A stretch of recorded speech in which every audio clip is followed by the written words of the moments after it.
АДМЕПСО секоја година ги организира овие кампањи со препораки и совети за заштита на земјоделците, меѓутоа оваа година првпат се и во Пелагониско. Денеска со мене го имам Никола Стојанов од АДМЕПСО, кој повеќе ќе ни објасне околу советите и препораките кои тие секоја година ги презентираат до земјоделците како една превентивна активност како земјоделците да се заштитат во екот на земјоделската сезона кога ги извршуваат своите активности и секако во екот на сезоната на наводнувањето. Никола, добар ден и кажете ни кои се советите и препораките за земјоделците? Добар ден, Марија, ви благодарам за поканата и ги поздравам сите ваши слушатели, односно гледачи.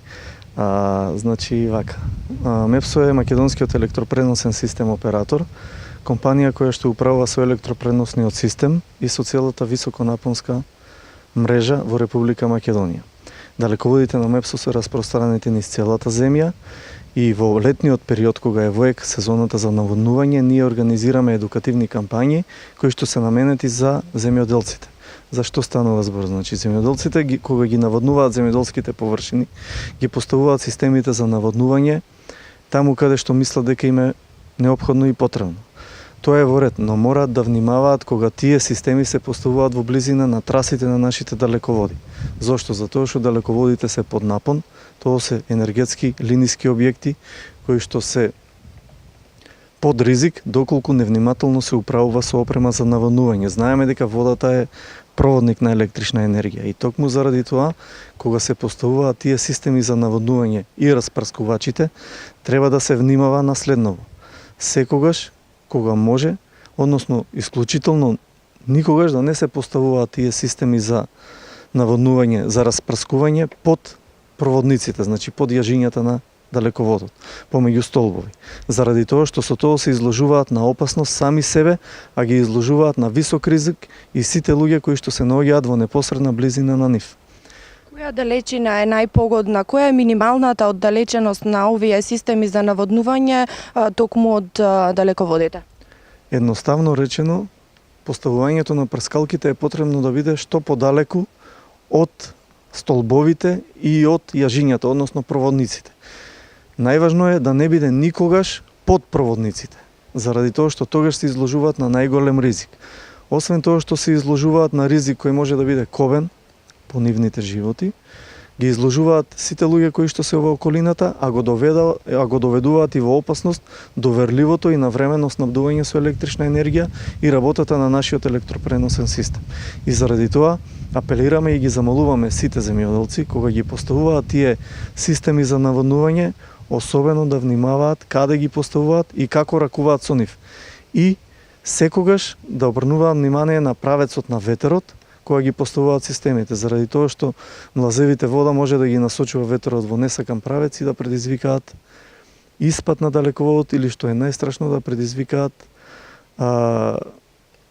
прескок на електрична енергија и не дај Боже да настанат некакви последици по здравјето и животот на луѓето во непосредната близина на далеководот.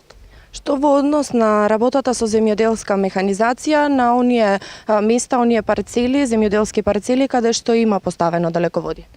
Значи, треба да бидат внимателни кога управуваат со комбајните, пошто тоа е робусна земјоделска механизација, да избегнуваат да поминуваат под далеководните траси, односно под јажињата. Тоа е најважно и приоритетно. Никогаш да не поставуваат системи за наводнување и распрскување под јажињата на далеководите и да не поминуваат со робусна механизација под проводниците.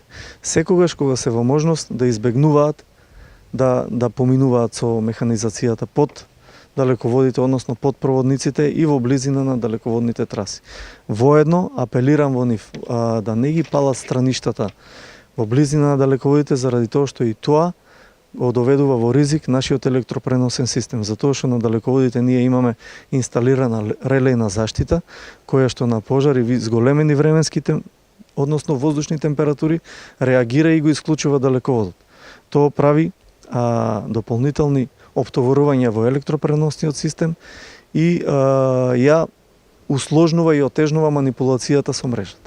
Дали до сега имало фатални ситуации од невнимание и дали се надевате дека со оваа кампања ќе се избегнат тие? Јас се надевам пред се дека со оваа кампања и со идните кампањи ќе влијаеме кај луѓето за да можат да ги заштитат своите животи и да не се доведуваат во опасност. Инаку, за жал, имаше до сега еден фатален случај на преносната мрежа. Тоа се случи во Овче поле, што е исто така земјоделски регион, и се случи со систем за наводнување и распрскување.